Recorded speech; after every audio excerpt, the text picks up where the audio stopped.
건 아니고요.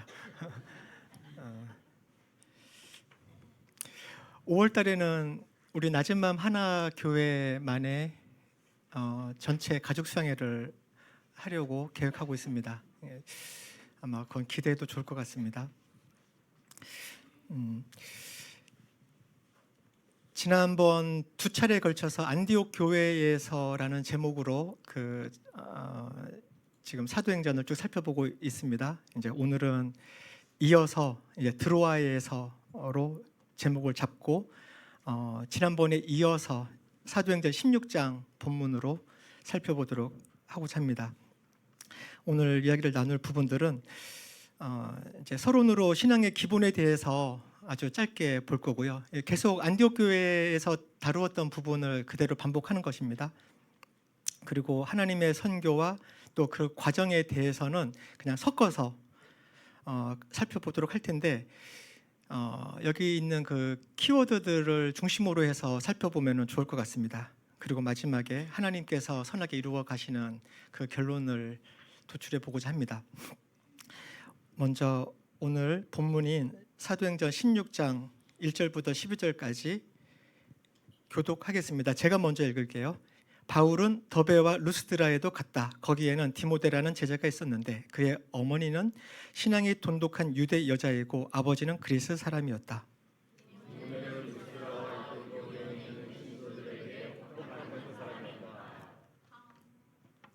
바울은 디모데가 자기와 함께 가기를 바랐다. 그래서 바울은 그 지방에 사는 유대 사람들을 생각해서 디모데를 데려다가 할례를 행하였다. 그것은 디모데의 아버지가 그리스 사람이라는 것을 그들이 모두 알고 있었기 때문이다.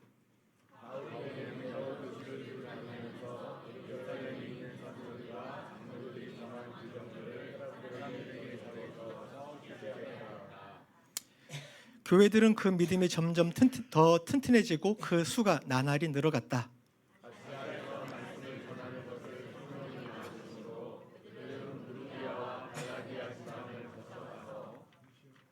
무시야 가까이 이르러서 비두니아로 들어가려고 하였으나 예수의 영이 그것을 허락하지 않으셨다.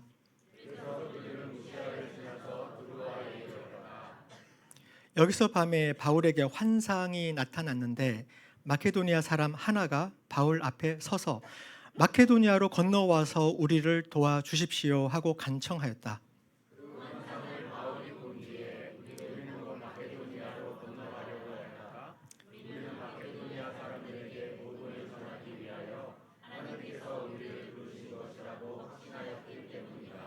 우리는 드로아에서 배로 떠나서 사모드라게로 직행하여 이튿날 네아볼리로 갔고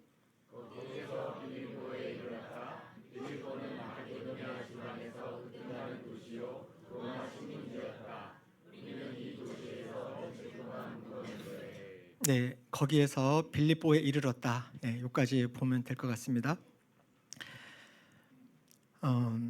바울은 신라와 함께 제2차 선교 여행 팀을 이루어서 두 번째 선교 여행을 떠납니다.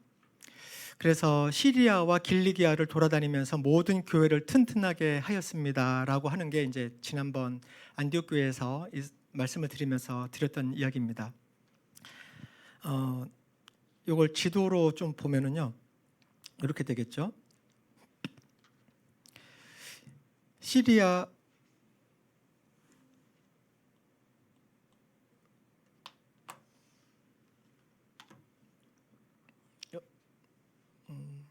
이 지역의 시리아 지역과 길리기아에 있는 다소 이 지역으로 이동을 해서 이 주변에 있는 교회들을 쭉 돌아봅니다.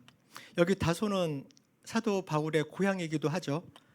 그리고 이제 원래 2차 선교 여행을 계획했던 그 목적이 1차 전도 여행 때 다녔었던 그 지역들을 그 도시들을 두루 돌아보면서 그 지역에 있는 성도들을 이제 믿음을 굳건하게 세우는 것, 그것이 2차 선교 여행의 목적이었거든요. 그래서 여기를 거쳐서 1차에 갔었던 더베, 루스드라, 이고니온, 비시디아, 안디옥 이쪽 편으로 쭉 다니기 시작합니다. 이제 오늘 본문이 바로 이 더베와 루스드라에도 갔다라고 하는 16장 1절부터 시작이 되는 장면입니다. 근데 뜻밖의 이 더베와 루스드라에서 뜻밖의 일들을 만나게 됩니다. 먼저 그 신앙의 기본이라고 하는 부분을 그냥 놓치고 갔네요. 안디옥 교회 성도들의 신앙의 기본이 뭐라고 했죠? 아까 처음에 보여드렸었는데, 뭐 우리 다 알고 있는 거고 지금 늘 하고 있는 겁니다. 말씀 전하고요, 그 전도죠. 예배드리고 금식하고 또 금식하고 기도하고. 그래서 하나님의 뜻이 아사무사하다면은 금식을 아예 해버리는 거예요. 그리고는 하나님의 뜻을 분명하게 알게 되면 그대로 또 순종하고. 이것이 안디옥 그 교회 성도들의 기본적인 생활 신앙 패턴이었거든요. 마치 우리 낮은맘 하나교회 성도들과 비슷하죠.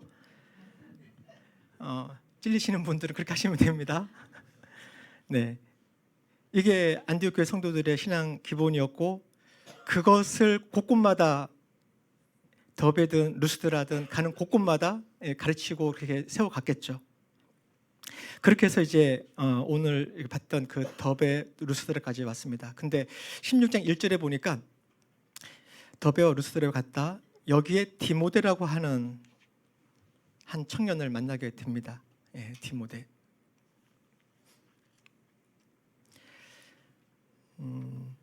이것은 어떻게 보면은 지금 안디옥 교회에서 출발할 때는요, 마가라는 청년을 데리고 갈 것인가 말 것인가 하는 문제로 굉장히 어떤 다툼도 있었고 좋지 않게 떠났잖아요. 그래서 신라를 택해서 갔는데 뜻밖의 이 루스드라에서 디모데라는 청년을 만나게 되는 겁니다. 그리고는 이 디모데를 그 선교팀의 멤버로 영입을 합니다. 생각지도 않았던 팀 멤버의 영입이죠. 그리고 이 디모데는 우리가 다 알다시피 사도 바울의 평생의 동지고 사역의 파트너로서 또 영적인 아들로 이렇게 여겨지는 그런 청년입니다. 디모데에 대해서 뭐 아주 자세하게 살펴보진 않겠지만 그래도 대략 보면 디모데는 어머니가 신앙이 돈독한 유대인이었고요, 아버지는 그리스 사람이었습니다. 혼혈이죠. 그래서 아마 두 개의 언어 이상을 했을 거라고 보여지고, 그리고 또 엄마가 유대인이면은 그 아들은 유대인으로 이렇게 여겨지거든요. 그래서 유대인으로서의 그 구약 성경과 또는 그런 율법에 따라서 해야 되는 이 많은 것들을 하기도 하지만, 그렇지만 또 아빠가 그리스인이잖아요. 그렇기 때문에 온전히 또 전부 다 그렇게 하지는 못합니다. 또 한편 온전히 그러지 못했다는 것을 그 다음에 알 수 있는데 할례를 받지 않거든요. 아마 아빠가 반대하지 않았을까 이렇게 여겨지기도 합니다. 한편 디모데는 이 루스드라와 이고니온에 있는 신도들에게 호평을 받는 사람이었다고 평가를 합니다. 루스드라에 살고 있는 디모데가 이고니온이면 한 30km 정도 떨어진 지역이거든요. 그러니까 반경 30km 일대에서는 디모데, 그 친구, 그렇지, 좋지, 이런 평가를 받고 있었다는 겁니다.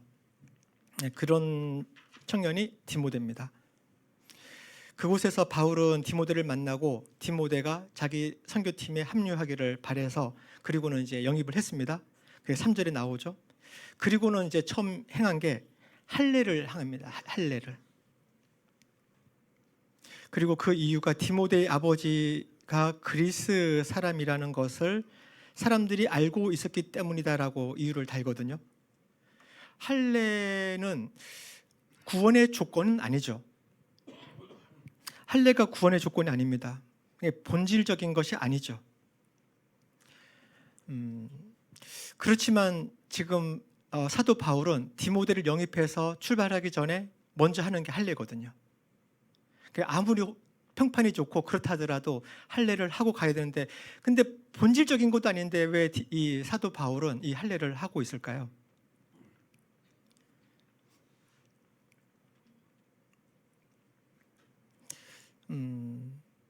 사도행전 15장 20절에 보면은, 지금 5절에 보면은 4절에 보면은 예루살렘에 있는 사도들과 장로들이 정한 규정 이렇게 나오는데, 이 규정이 뭐냐면은 예루살렘 공회에서 이렇게 정했던 그 4가지 규정이 있거든요. 그것은 바로 요겁니다.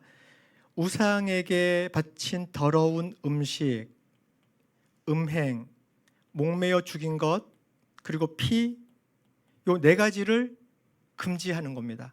우상에게 바친 제물 먹지 마라, 음행하지 마라, 목매어 죽인 것 피해라, 피 마시면 안 된다, 피는 멀리해라. 요 네 가지만 하고 나머지 모든 것들 할래 안 해도 괜찮다. 나머지 모든 것들은 자유예요. 근데 요 네 가지는 서로 성도 간의 교제를 위해서 적어도 요 네 가지만 지키면 된다. 이게 예루살렘 공회에서 정했던 그 규정이거든요. 이런 규정이 있음에도 불구하고 디모데에게 지금 할례를 행하고 있습니다. 좀 모순 같죠? 바울은 평소에 이 할례, 고린도전서에 보면은 이런 소신이 있었어요. 할례를 받은 것이나 안 받은 것이나 그것은 문제가 아니고 하나님의 계명을 지키는 것이 중요합니다라고 고린도전서 7장에 이야기하고 있거든요. 그게 사도 바울의 소신입니다. 근데 그런 소신을 갖고 있는 바울이 디모데는 정작 할례를 하라고 하고 할례를 시킵니다. 지금 너무나도 이게 모순적인 상황처럼 보이는데, 또 이것은 대비가 되는 게 디도 갈라디아서에 보면은요, 나와 함께 있는 디도는 이렇게 나옵니다. 나와 함께 있는 디도는 그리스 사람이지만 할례를 강요받지 않았습니다. 같이 사역했었던 디도라는 사람에게는, 청년에게는 굳이 할례를 하라고 하지 않습니다. 이게 뭐죠, 이게?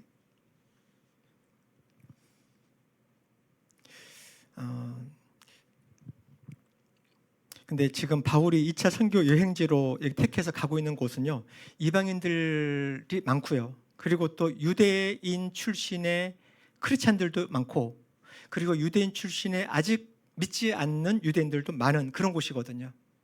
근데 지금 디모데는 반만 유대인인 거예요. 혼혈인 거죠. 그래서 사람들에겐 유대인으로 받아들여지는데, 유대인인데 할례를 안 받았어? 이게 시비거리가 되는 건가요, 괜히. 그러니까 유대인들로부터는 디모데가 리더십을 발휘하기가 쉽지 않은, 할례를 받았느냐 안 받았냐라고 하는 본질적이지도 않은 그 문제 때문에 걸려 넘어질 수 있는 이런 부분들이 있는 것입니다. 그래서 바울은 자기의 그 소신은 할례 받지 않아도 된다라는 거가 있지만, 디모데가 앞으로 성장해 나가면서 유대인들뿐 아니라 이방인 전체에게 리더십을 인정을 받고 온전히 잘 세워지기 위해서는 굳이 할례, 이건 받는 것이 좋겠다라고 판단을 한 거죠. 그래서 할례를 받게 하는 것입니다. 우리가 알다시피 할례가 구원의 조건은 아니죠. 그렇지만 바울에게 있어서 중요한 것은요, 한 영혼인 거예요. 하나님의 말씀인 이 복음을 전하는 것입니다. 그게 본질인 거예요. 한 영혼을 살리기 위해서 비본질적인 것은 얼마든지 할 수 있는 겁니다. 이렇게도 할 수 있고 저렇게도 할 수 있고. 그래서 디모데에게는 할례를 하라고 하고 디도에게는 하지 말라고 하기도 하고 이런 거거든요. 본질은 한 영혼을 구원하는 겁니다. 그렇게 하기 위해서 유연하게 바꾸는 거죠.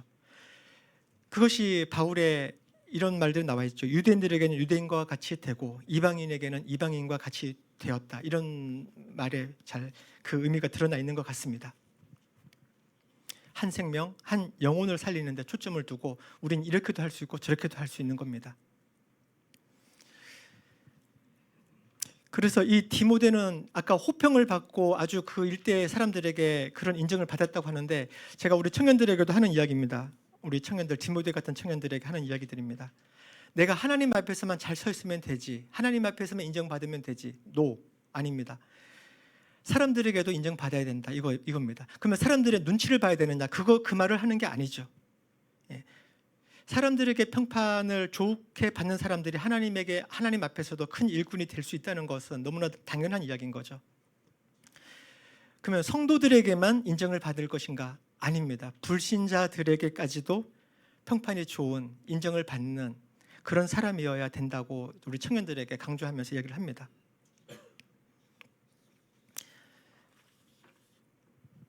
이게 우리 교회 집사님이 되시려면 이제 이런 조건들이 되어져야 된다고 생각을 합니다. 바울, 그렇게 해서 이제 지금 선교팀이 한 명이 늘었죠. 처음에 안디옥에서 출발할 때는 바울, 실라 2명이었죠. 이제 루스드라를 거쳐가면서 디모데가 합류했습니다. 이제 선교팀이 3명으로 늘어났습니다. 이 3명은 이제 두루 다니면서 바울 일행은 3명, 여러 도시를 두루 다니면서 그리고 사람들에게 전해서 지키게 했고, 그 결과 교회는 믿음이 점점 튼튼해지고 수가 나날이 늘어갔다, 이렇게 이야기를 합니다. 이게 바울 선교팀의 사역의 결과로 이루어진 것입니다. 이제 뜻밖의 천군만마 디모데 청년까지 얻고 이제는 정말 하나님께서 하라고 하시는 이 사역을 정말 신나게 하면 되겠다면서 한 결과 교회는 더 튼튼해지고 점점 늘어나는 것들을 보면서 기쁨도 아주 넘쳐나고 정말 해피하고 정말 감사하고 하나님 정말 하나님 살아계십니다, 이런 고백들을 하면서 이렇게 가고 있습니다. 그런데 6절 아시아에서 말씀 전하는 것 막힙니다. 이제 뭔가 막히기 시작하는 거예요. 1차 때는 루스드라에서 돌까지 맞고 막 이러면서도 전도하고 막 그랬었잖아요. 근데 지금 2차 여행에는 그런 정도는 아니에요. 그런 환난 핍박 이런 거 없습니다. 오히려 디모데까지 합류해서 뭔가 잘 풀려가고 있는 그 시점에, 그리고 애초에 계획했었던 1차 때 방문했었던 그 도시들을 얼추 다 방문하는 것 같아 보이는, 그리고 이제는 여기에서 좀 더 나아가서 아시아에 있는 또 다른 도시들도 가보자라고 생각하는 그 시점쯤에 뭔가 탁 막히기 시작하는 거예요. 이 복음 전파는 하나님의 사역을 막는 존재가 있는 겁니다. 지금 1차 때는 이 방해꾼들이 따라다녔거든요. 믿지 않는 유대인들이 따라다니면서 막 돌로 쳐 죽이려고도 했고 막 그렇게 군중들을 동원해 가지고 데모를 하기도 하고 했었잖아요. 근데 지금 2차 때는 왠지 뭐 막 막히는 거예요. 이때는 유대인들이 막는 것이 아니라, 또는 로마 당국이 막는 것이 아니라 6절에 보니까 누가 막았습니까? 예, 뜻밖의 성령님이 막으셨어요. 하나님의 일을 하시는데 하나님이 지금 막으시는 거예요. 지금 이거 무슨 상황입니까? 하나님 일을 하겠다고 했고, 그리고 뭔가 잘 풀려가고, 그리고 하나님께서 팀까지 보강해 주시면서 뭔가 하라고 하는 것 같아 보였는데 막는 거예요. 지금 우린 열심히 해보려고 하고 막 그러는 상황인데 막힌다는 겁니다. 잠언 16장 9절에 우리가 너무나 잘 알고 있는 말씀이 있죠. 사람이 마음으로 자기의 앞길을 계획하지만 그 발걸음을 인도하시는 분은 주님이시다. 사람의 계획이 성령님의 강권하심으로 언제든지 변경될 수 있다는 것을 보여주는 사례입니다. 우리도 굉장히 많은 계획들을 세우잖아요. 그죠? 이번에는 이 대학을 갈 거야. 이번에는 이 회사에 취직할 거야. 여러 가지 계획을 세웁니다. 우리 교회도 교회적으로도 많은 계획을 세워서 그렇게 해왔었습니다. 그래서 이리로 가자, 아니다 하다 보니까 여기 대학동까지 왔습니다. 여기서 이렇게 해보자, 저렇게 해보자.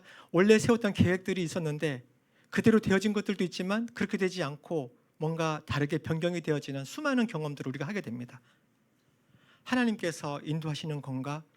그때 당시에는 다 분별도 되지 않지만 지나고 나보면 이게 하나님 하시는 건가 보다라고 생각이 되어지는 것들도 많이 있습니다. 우리가 전부 다 알지 못하기 때문에 그 시점쯤에서는 전부 다 파악이 안 돼요. 지금 바로 사도 바울 일행이 지금 맞닥뜨리고 있는 상황이 그렇지 않은가 싶습니다. 그래서 부르기아와 갈라디아 지방에 걸쳐서 어떻게 해보려고 했는데 막힌 겁니다. 그리고 7절 무시아 가까이 이르러서 비두니아로 들어가려고 하였으나 예수의 영이 그것을 허락하지 않았다. 예수의 영.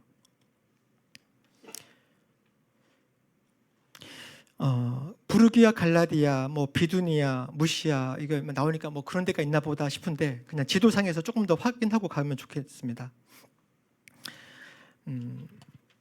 지금 바울 일행은 비시디 안디옥까지, 여기가 더베, 안 보이는군요. 여기 더베, 루스드라, 여기에서 디모데 만났습니다. 이고니온, 비시디 안디옥, 요 도시들은 1차 때 갔던 곳이죠.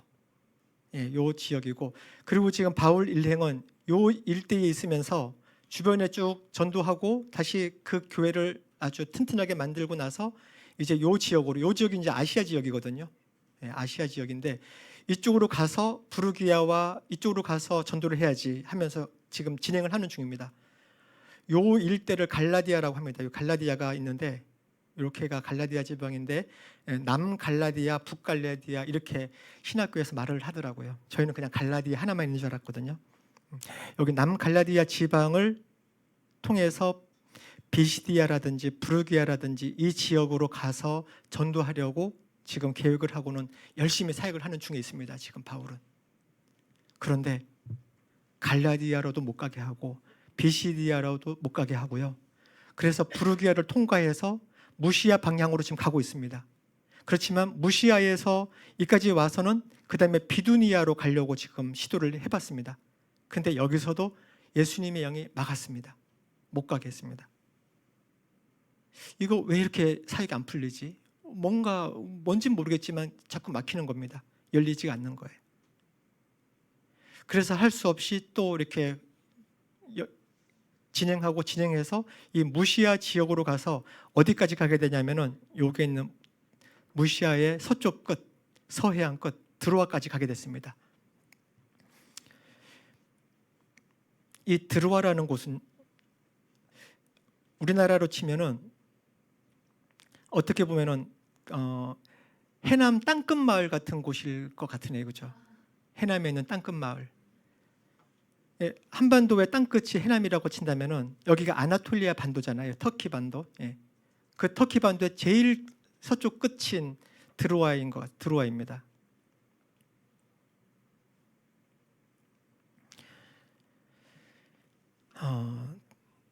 어떻게 열심히 사역을 하려고 했는데 다 막히더니 궁극적으로 다 도착한 곳은 땅끝이에요. 꽉 막혀 있는 곳이고 더 이상 어디로 가란 말이야? 뭐 왜 이렇게 우리가 오게 된 거지? 어리둥절 이런 상황이 딱 된 겁니다.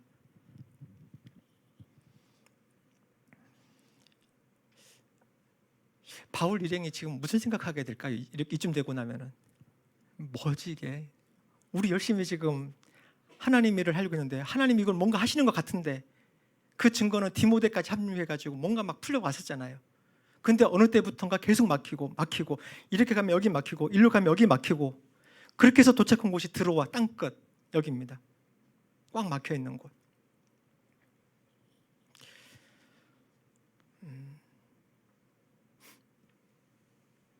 우리 살면서 이런 경험 하잖아요, 그죠?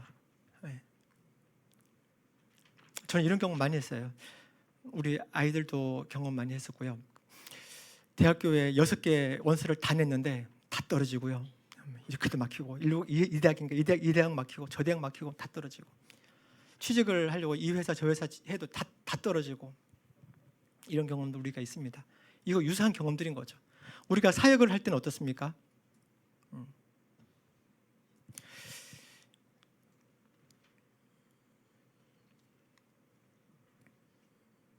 하나님 일을 하겠다고 했는데 우리가 뭐 내일 하겠다고 한 것도 아니고 내가 뭐 잘 살아보겠다고 뭐 좋은 곳 찾아서 이사를 가겠다고 한 것도 아니고요.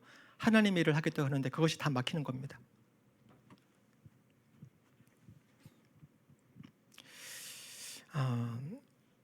근데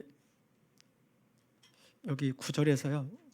이 단어들을 조금 공부하고 넘어가는 게 좋겠습니다. 6절에 성령이 막으심으로 했는데 성령이 막으심으로 그리고 예수의 영이 그것을 허락하지 않으셨다. 이 동사 2개가 나오는데요.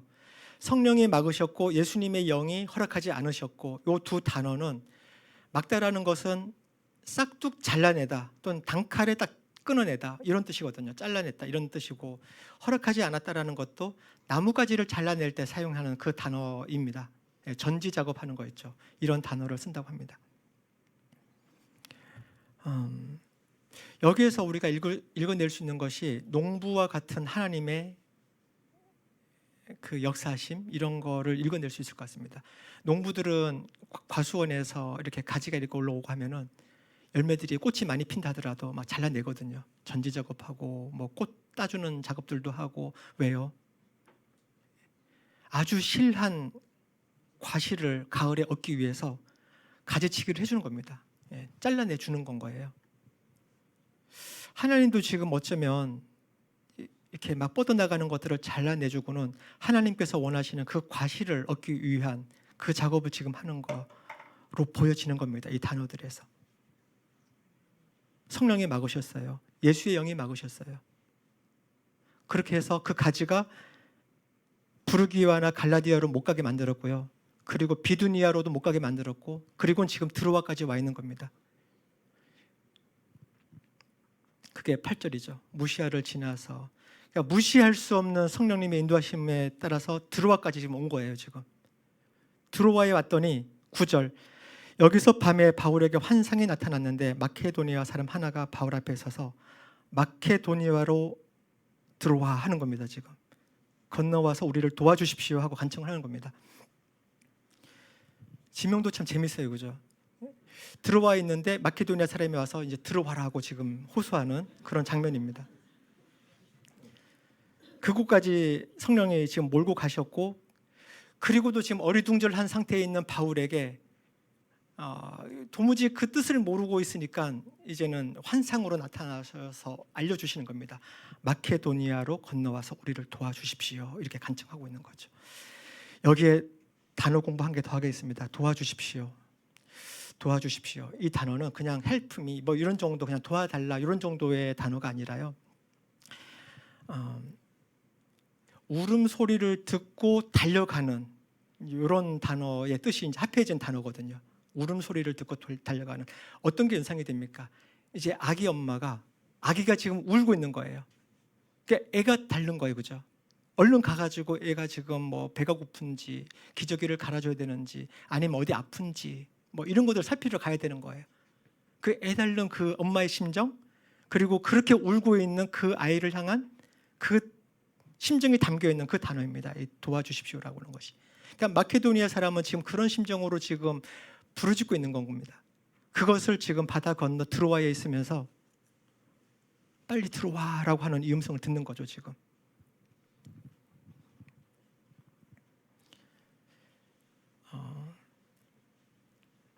그러니까 진짜 복음이 필요한 사람들의 그 외침, 그것을 알고 있는 성령님께서 그리로 바울의 이 선교팀을 이끌고 드로아까지 와서 이제는 정확하게 알려주시는 거죠. 예, 마케도니아로 이제 가야 된다.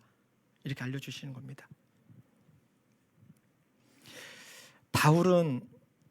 바울의 시야에서는 유럽은 없습니다. 어떻게 보면은 뭐 지도를 표현해 보면 이렇게 표현할 수 있을 것 같아요. 이게 바울의 세계예요. 바울은 여기 다소에서 태어나서 자라고 안디옥에서, 그리고는 뭐 예루살렘 갔다가, 그리고 이제 전도 하나님께서 선교하라고 했으니까 이렇게 선교했고, 이제 이렇게 선교하고, 여기 또 가야지 뭐 이런 정도가 바울이 생각해 볼 수 있는 전부 다입니다. 그냥 아시아에 국한되어 있어요. 그렇지만 하나님의 시야는 이것을 넘어서는 거였죠. 그래서 여기 무시아 땅에 이 땅 끝에 있는 바울에게 하나님께서는 유럽을 보여주십니다. 마케도니아. 아무도 본 적이 없는 유럽을 보여주십니다.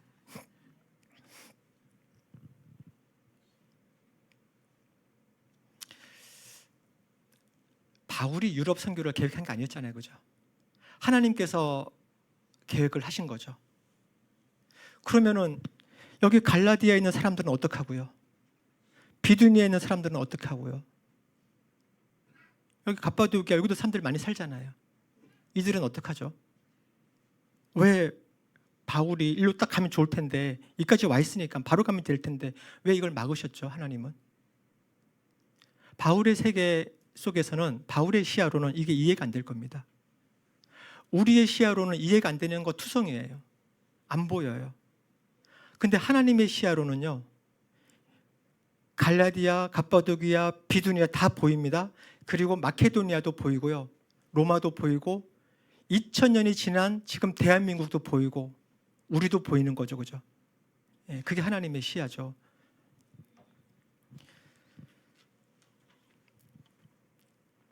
하나님이 그럼 어떻게 하셨습니까? 이 모든 것들을 지금 하나님께서 지휘하고 계신 게 보이세요?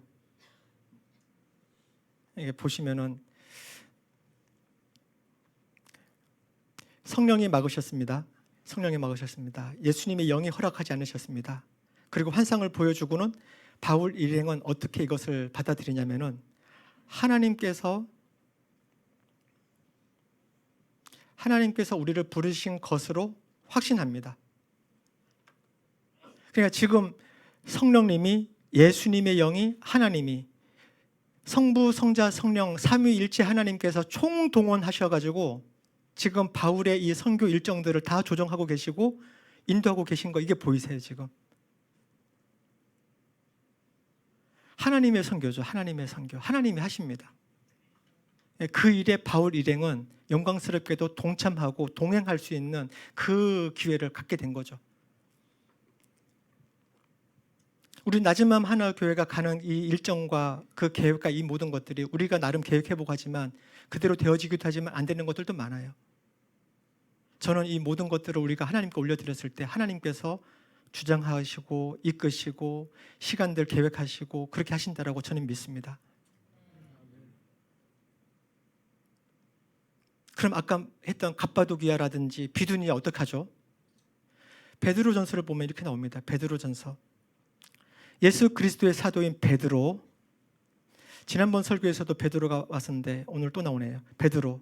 베드로는 본도, 갈라디아, 갑바도기와 아시아, 비두니아에 흩어져서 사는 나그네들인 택하심을 입은 이들에게 편지를 씁니다. 이게 베드로전서 1장입니다. 하나님의 시야, 하나님의 계획 속에서는 오히려 비두니아라든지 이쪽 편은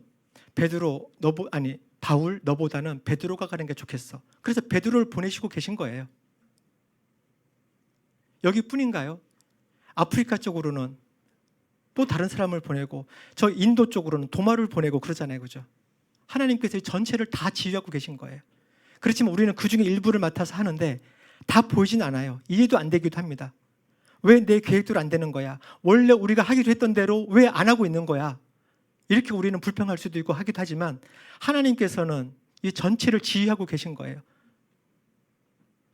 그때 다 이해가 되지 않아도 한 걸음 한 걸음 가보는 겁니다. 막히면 멈추기도 하고요. 기도하면서 돌아가는 겁니다. 원래 신앙 기본, 금식, 기도, 예배, 전도 이런 거 있잖아요. 그거를 그냥 하는 겁니다. 막히든 안 막히든. 그렇게 하는 동안에 성령님께서 필요하시면 환상으로도 보여주시는 겁니다.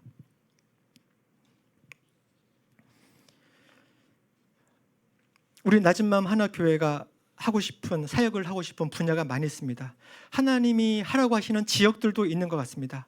그래서 과거에 우리는 방배동에 있으면서 신촌으로도 많은 사람들을 보냈습니다. 수원으로도 많은 사람들을 보냈어요.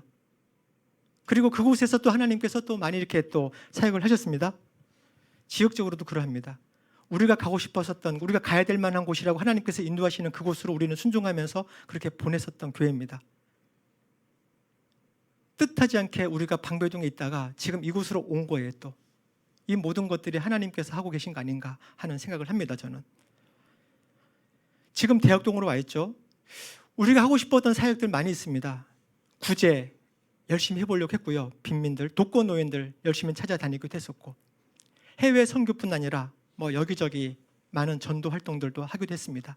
여러 프로그램들도 돌려봤었고, 교육에 대해서도 했었고, 다양하게 시도해 왔습니다.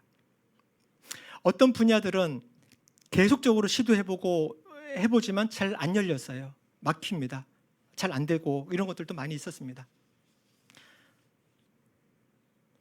그게 우리가 이제까지 해왔던 그런 형태입니다. 바로 오늘 지금 살펴보고 있는 바울 팀이 맞닥뜨리고 있는 그런 상황이랑 유사하죠.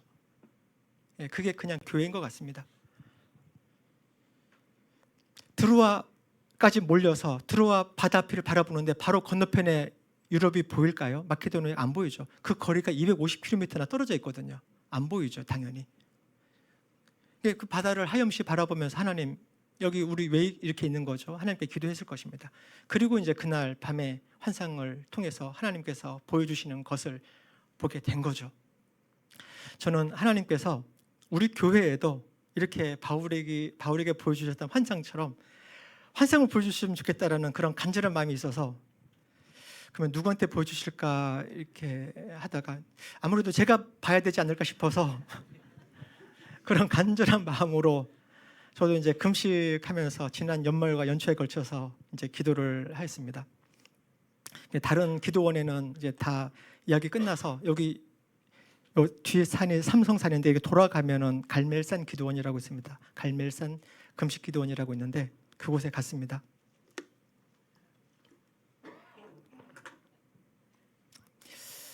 제가 이제 금식 기도하는 중에 환상을 딱 보고 와서 우리 리더들과 여러분들에게, 성도님들에게 제가 이런 환상을 봤습니다 하면서 딱 말하면 얼마나 보기에도 좋고, 그죠? 좀 멋도 좀 있어 보이나? 뭐 이러기도 하고 좀 그럴싸하잖아요. 하나님 제발 그렇게 해주세요. 뭐 이런 마음도 살짝 있었고요. 그렇게 해서 이제 기도원에 좀 있었습니다. 송구영신 예배 때 그 떡국이 얼마나 먹고 싶은지, 그래도 이제 금식이니까 애써 자리를 피하고 이러면서 이제 했습니다. 그 전날은 안산에 있는 어느 중학교에 그 스쿨 처치라고 해서 학교에서 이제 기도회를 하는, 믿지 않는 친구들이 기도회를 하는 그런 모임이 있어서 한번 방문 갔습니다. 그리고는 이제 간식을 주는데 단팥 도너츠 있죠. 그걸 아이들이 이렇게 찢어서 먹는데 김이 모락모락 나는데 그래도 하나님 환상을 보여주십시오.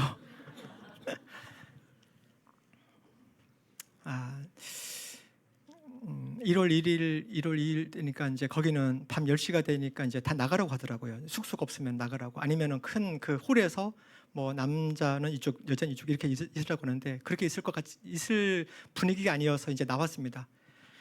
밤에 이제 깜깜해졌고 이렇게 갈멜산 기도원 산을 내려와서 딱 보이는데 10시 방향에 꽈배기 환상은커녕 하나님 환상을 보여달라고 했는데 웬 꽈배기입니까? 정말 꽈배기라는 노란 간판만 딱 들어오고요. 뭐가 이게 안 맞아요, 하나님이랑. 그리고 며칠 좀 더 금식하다가 그냥 이제, 그리고는 이제 그 다음에 또 만나야 되고 뭐 그 지방에 가서 목사님들 만나서 앞으로 그 목사 수치와 관련되어진 것도 식사하면서도 대화를 해야 되기 때문에 이제 금식을 스탑을 했습니다. 제가 가지고 있던 소기의 목적을 달성하지도 못하고 어쨌든 그런 과정들이 있었습니다.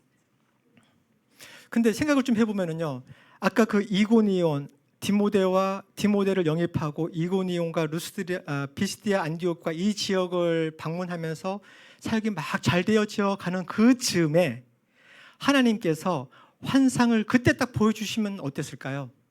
이렇게 막 막히고 이런 거 말고요. 바울아, 너 이제 이렇게 하고 있지? 그 다음에는 바로 마케도니아로 가. 표 끊어.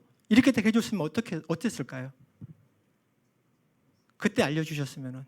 왜 하려고 하면 막히고 일로 가면 막히고, 그래서 왜 드로아까지 구석으로 몰고 갔냐고요. 미리 좀 알려주시지.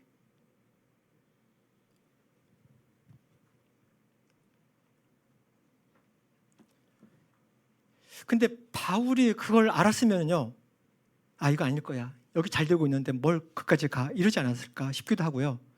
아니면 그냥 가볍게 꿈이겠지 하고 그냥 아침 일어나면 잊어버리고 이랬을 수도 있을 것 같기도 하고, 그건 잘 모르겠습니다. 그럼 저한테 만약에 환상을 딱 보여주셨어요. 그럼 제가 막 신이 나가지고 와서 여러분들에게 이렇게 됐습니다 하면서 막 말씀을 드리면 여러분들은 뭐지? 여러분들의 반응은 어떨 것 같습니까? 지금 바울의 일행은, 바울 선교팀은요, 10절에 하나님께서 이렇게 나오죠. 그 환상을 바울이 본 뒤에 우리는 마게도니아로 건너가려고 했다. 우리는 마게도니아 사람들에게 복음을 전하기 위하여 하나님께서 우리를 부르신 것이라고 확신하였기 때문이다. 바울팀은 이것이 하나님께서 부르신 것이라고 확신했습니다. 그러면 제가 환상을 보고 와가지고 말씀을 드리면 여러분들은 이게 확신이 되실까요?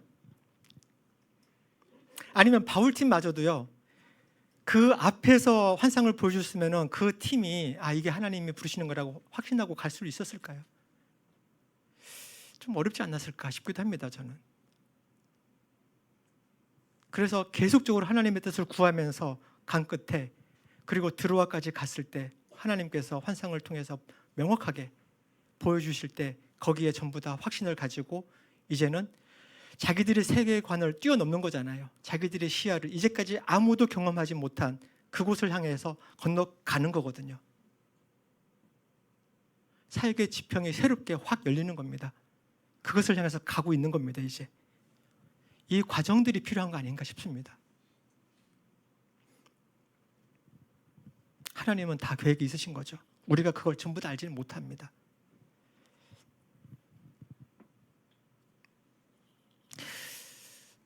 담임 목회자로서 하나님께서 저에게 보여주시는 것, 또 이렇게 생각나게 해주시는 것, 알려주시는 것, 이런 것들이 있는데 그것을 여러 리더 여러분들과 지금 나누고 있고요.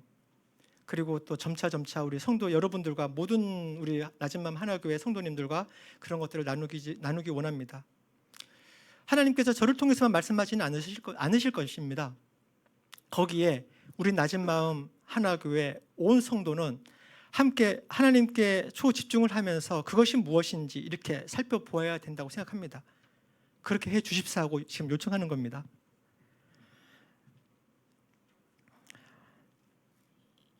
함께 분별하면서 막힐 때 이거 왜 막히고 있을까? 열릴 때 이건 왜 열렸을까? 열린다고 하나님의 뜻이고 막힌다고 하나님의 뜻이 아니고 이런 게 아니잖아요, 지금. 예.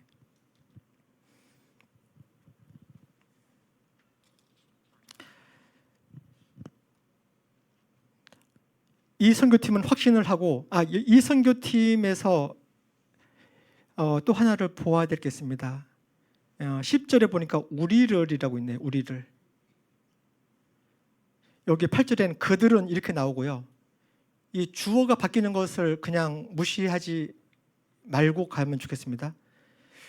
그들은에 포함되는 사람들은 바울, 실라, 디모데겠죠. 그 다음에 우리를이라고 부르신 여기 우리에 포함되는 것은 아까 그 세 사람과 한 사람이 더 추가됩니다. 누구겠습니까? 예, 누가죠.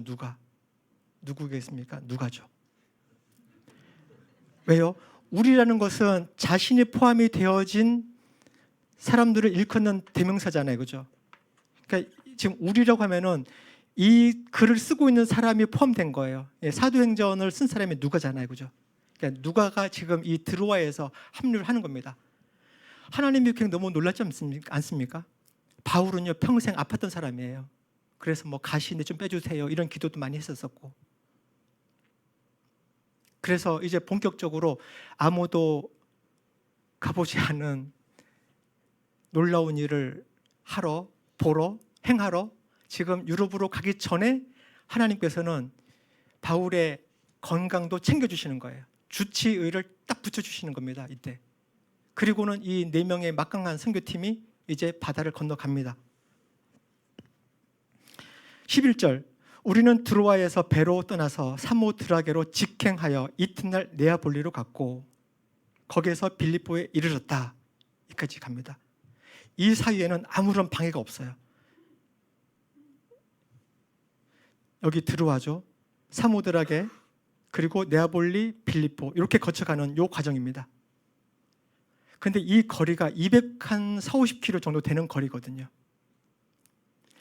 근데 뭐 그런가 보다 싶은데 나중에 3차 여행 때요, 이제 거꾸로 빌립보에서 드로아로 배를 타고 오거든요. 이때는 5일이 걸립니다. 5일. 지금 5일 정도 걸릴 수도 있는 거리를 지금은 어떻게 이틀 만에 지금 딱 가는 거예요. 순풍에 돛달았다, 순풍에 돛담배, 이런 말이 딱 여기에 표현이 적합한 말이죠, 그죠? 성령의 바람을 힘입어서 그냥 이틀 만에 빌립보까지 딱 가는 겁니다, 지금.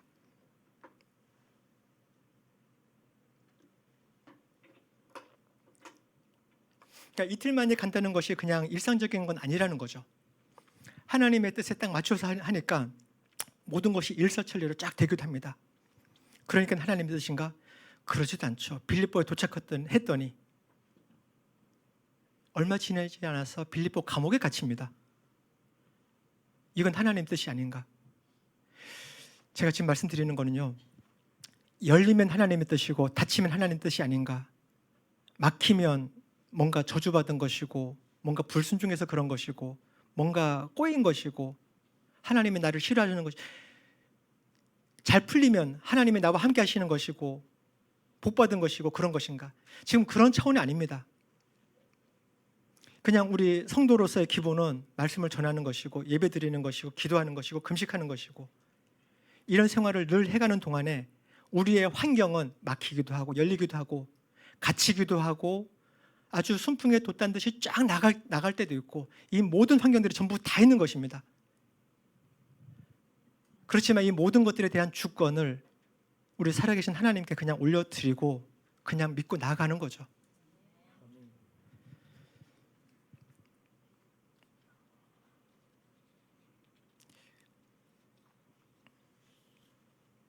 그게 안디옥 교회에서 배웠던 그 기본, 예배하고 금식하고 기도하고 전도하고 틈만 나면 전도하는 것, 그겁니다. 우리 교회가 그런 것 같습니다. 그 평신도가 두터웠던 안디옥 교회처럼 우리 교회도 평신도 리더들이 두텁습니다. 앞으로도 더 두터워질 것이고요. 여기 계신 전도사님들도 그러하고 저도 그렇잖아요. 저도 집사로 오랫동안 교회를 섬기면서 평신도로 이렇게 하다가 지금은 교회 필요상 풀타임 목회자로 지금 섬기고 있는 거 아닙니까? 이 중에서 누구라도 필요하다면 하나님께서 그렇게 따로 부르신다면 그렇게 나서야 되는 거 아니겠습니까?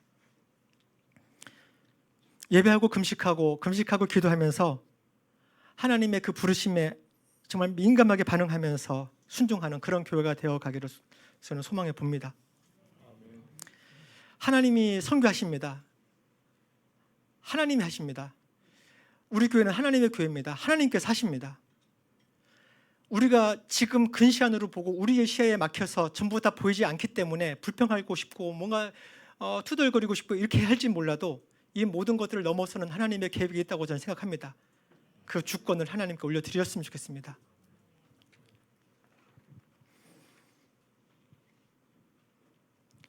하나님께서 우리 교회 멤버를 더하실 것입니다. 디모데가 합류했던 것처럼, 누가가 합류했던 것처럼 수많은 일꾼들이 우리 교회에 하나님께서 더해 주실 것입니다. 사역의 지경을 넓혀 주실 것입니다. 지금은 다 안 보여요. 뭔지 모르겠습니다. 이건가? 좀 시도해 볼 거예요. 막히면 이거 아닌가? 열리면 이건가? 여러 가지 시도해 볼 겁니다. 근데 그 모든 것들이 하나님께서 때에 맞게 사람들을 보내주실 것이고요. 아니면 여러분들이 그런 리더들로 전부 다 서셔야 되고, 재정적인 거는요, 빌립보 교회는 다음에 더 얘기를 하겠지만 재정적인 것들도 하나님께서 전부 다 풀어주시고 공급해 주신다고 저는 생각합니다. 성경에 그렇게 써 있잖아요. 결론, 하나님께서 선하게 이루어 가십니다. 아까 5절을 다시 보겠습니다. 교회들은 그 믿음이 점점 더 튼튼해지고 그 수가 나날이 늘어갔다. 별로 안 길죠. 오늘의 암송구절입니다. 사실은 지난달 암송구절이기도 합니다. 제가 연말 송구영신 예배 때 열심히 암송해 오신 분들로부터 엄청난 원망과 제가 그것을 너무 많은 사람들에게 들어가지고요, 올해는 암송구절을 세 줄 이상은 절대 가지 말아야 되겠다, 이런 결심을 좀 했습니다. 그리고 심지어 지난달 했던 암송구절 지금 한 번 더 하자라고 하는 겁니다. 여름에 5월 달에 가족 수양회를 할 때, 우리 낮은맘 하나 교회만의 가족 수양회를 할 때 지난 그 송구영신 예배 때 이런 제안을 받았거든요. 너무 길다. 50주를 다 하려고 하니 너무 많다.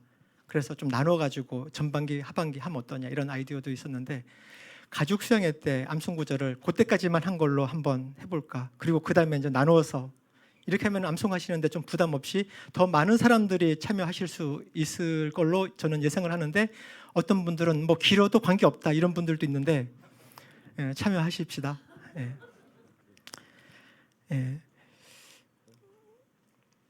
교회들은 그 믿음이 점점 더 튼튼해지고 그 수가 나날이 늘어갔다.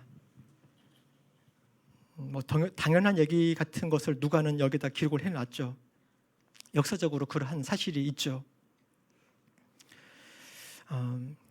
뭐 수적인 성장이 단가, 거기에 대한 부정적인 의견들이 있을 수도 있습니다. 저도 수적인 성장을 목표로 제시하거나 그렇게 하고 싶은 생각은 전혀 없습니다. 그런데 이런 것이 없다면요, 우리가 1년 전에도 일을 하고 10년 전에도 일을 했는데 앞으로 5년이 지나도 1년이 지나고 5년이 지나도 일을 하다 이러면은 우리는 점점 노쇠화하게 되어 가는 거거든요. 인구 그래프를 봤을 때 5년이 지나고 10년이 지나면서 저희들은 점점 사그러 가는 거라고요. 우리 대한민국의 인구 그래프처럼 다음 세대가 점점 없어지고 있잖아요. 그러니까 교회도 마찬가지입니다. 그래서 새로운 영혼이 오는 것은 너무나도 중요합니다. 새로운 생명이 태어나는 것 너무나도 중요합니다. 육체의 생명이 태어나는 것 마찬가지로 영적인 생명들이 새롭게 계속해서 교회 안에 들어오는 것 너무나도 중요합니다. 사람은 자연 보호, 자연은 사람 보호, 이런 표어를 제가 어릴 때 이렇게 많이 보고 자랐습니다. 교보문고나 이런 데 가보면은 사람은 책을 만들고 책은 사람을 만든다, 이런 말도 있었던 것처럼 이런 표어와 비슷하게 교회는 회심자를 살리고 회심자는 교회를 살립니다. 이렇게 말을 해도 이렇게 될 것 같습니다. 여러분들 셀이 5년 전이나 지금이나 똑같다 하면 그 셀은 지금 점점 생명력이 약하게 되어 가는 거겠죠. 여기에 새로운 생명이 추가돼야 됩니다. 지금 그 얘기를 하는 겁니다. 저는 수적인 성장을 합시다라고 지금 주장하는 것이 아니고요.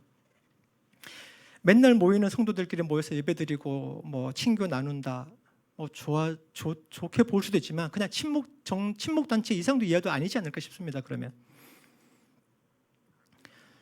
그렇기 때문에 교회 내에는 새로운 사람들이 계속적으로 와야 되고요. 그 새로운 사람에게는 세리, 마태도 있어야 되고 창녀도 있어야 되고 박해자의 어떤 사울도 있어야 되고요. 이방인도 있어야 되고 사마리아 여인 같은 사람들도 있어야 되고 온갖 사람들이 다 있어야 됩니다.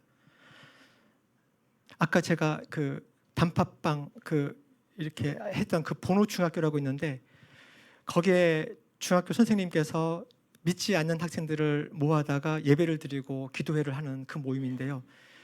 100한 4, 50명이 모여서 그렇게 하고 있습니다. 그 중에서 한 46명 정도가 그 선생님이 다니는 교회에 왔어요. 올 때 이렇게 해가지고 오고 침 뱉고 껌 씹으면서 예배 드리고 이러니까 그 교회 장로님과 리더들이 기겁을 하는 거예요. 교회가 아직 그만큼 받아들일 준비가 안 된 거죠.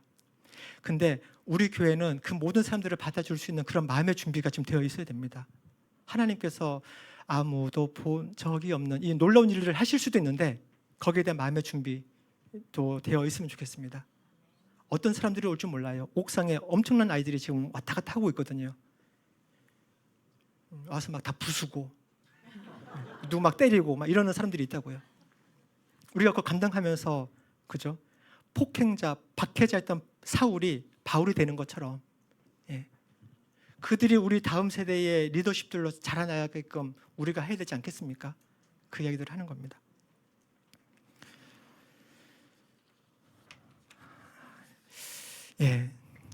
여기까지만 이야기를 해야 되겠습니다. 시간 관계상 잠깐 이제 말씀을 정리를 하겠습니다.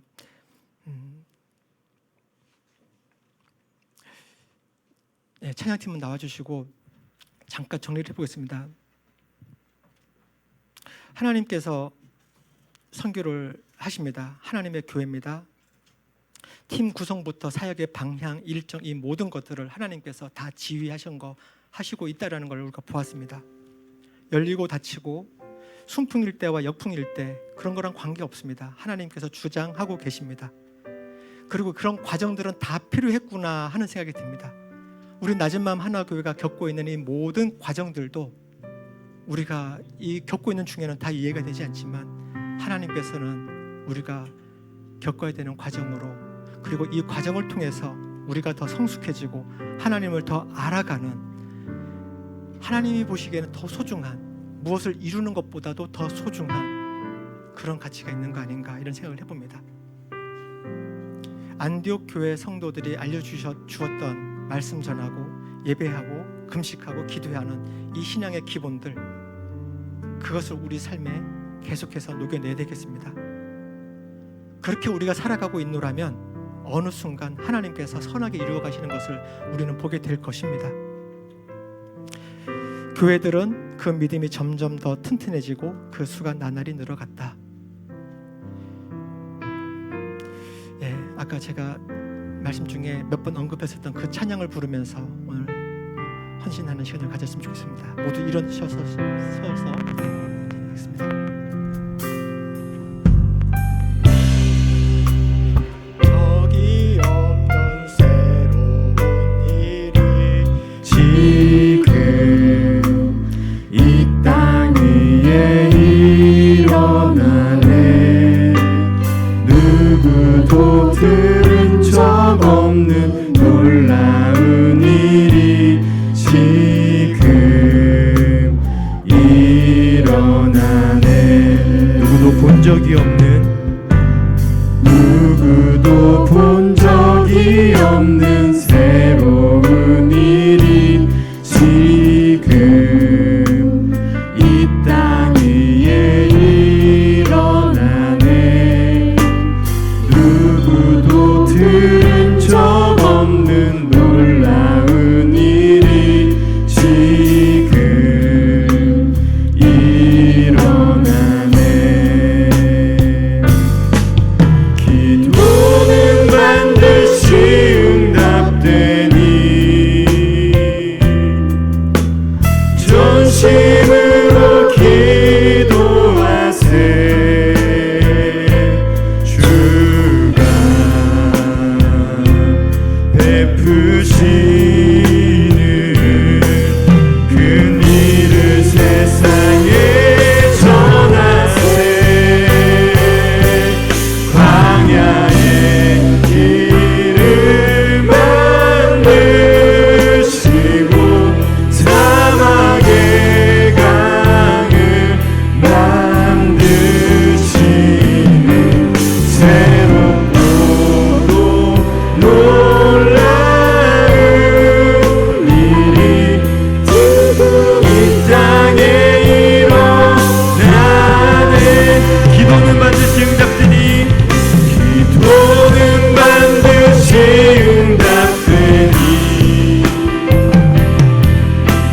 전심으로 기도하세. 주가 베푸시는 큰 일을 세상에 전하세. 광야의 길을 만드시고 사막의 강을 만드시는 새롭고도 놀라운 일이 지금 이 땅에 일어나네. 바로 이 시간 일어나네. 바로 이 시간 일어나네. 지금 이 땅에 일어나네. 지금 이 땅에 일어나네. 하나님 아버지, 저희가 말씀을 전하는 삶을 살겠습니다. 예배, 금식, 기도하는 이 기본적인 삶을 우리의 삶 속에, 생활 속에, 일상 속에 살아내겠습니다. 아버지 하나님의 선교를 아버지 하나님이 하십니다. 아버지 하나님의 교회를 아버지 하나님께서 이끌어 가십니다. 그 모든 과정들 저희가 아버지 하나님만 바라보며 신뢰하며 그렇게 나아가겠습니다. 그럴 때 우리는 저희가 방금 고백하며 불렀던 찬양 가사처럼 이제까지 우리가 경험해보지 못했던 것들 아버지 하나님께서 하실 텐데 그것을 우리가 경험하게 될 것이고, 들어본 적도 없는 그런 놀라운 일들을 우리는 듣게 될 것입니다. 우리가 하는 이 모든 기도들이 응답되시는 것을 우리가 보기 원합니다. 주님이 선하게 이루실 그 놀라운 일들을 소망합니다. 역사해 주십시오. 감사합니다. 예수님 이름으로 기도했습니다. 아멘.